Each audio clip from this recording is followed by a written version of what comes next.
Ketika kita sudah rutin menyiramnya, maka akan bermunculan tunas-tunas baru di sekitar areal pangkal seperti ini.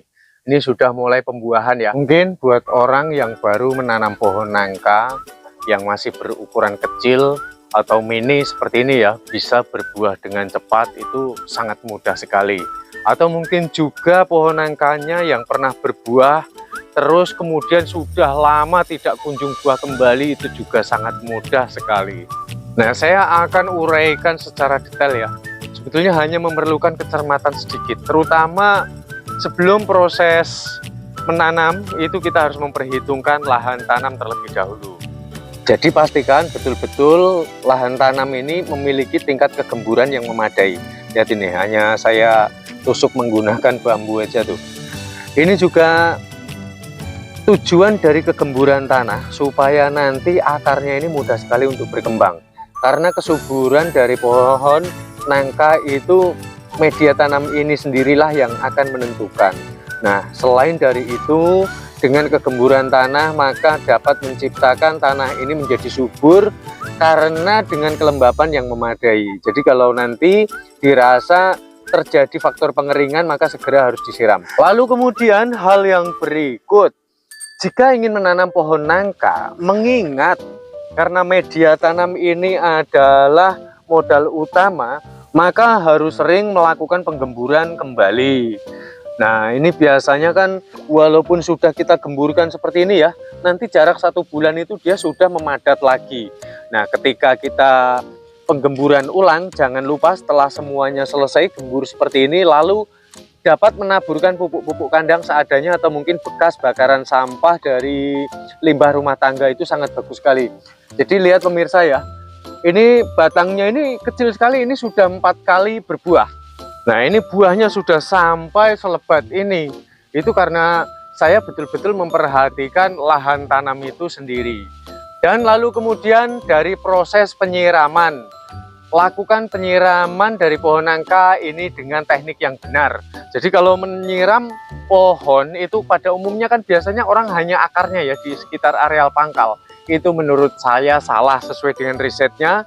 Supaya nangka ini cepat berbuah, maka yang harus dilakukan cara menyiramnya jika memungkinkan dari pucuk daun, cabang, buah, bahkan hingga ke akarnya. Itu setiap kali memang media tanah mengalami kekeringan, maka harus buru-buru menyiramnya.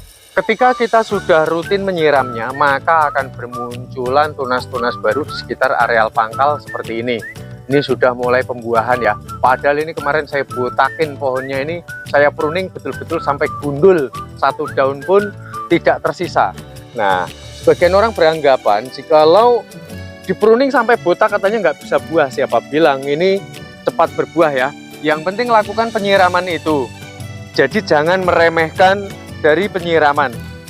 Biasanya munculnya dari buah betina seperti ini diawali dengan buah pejantan terlebih dahulu.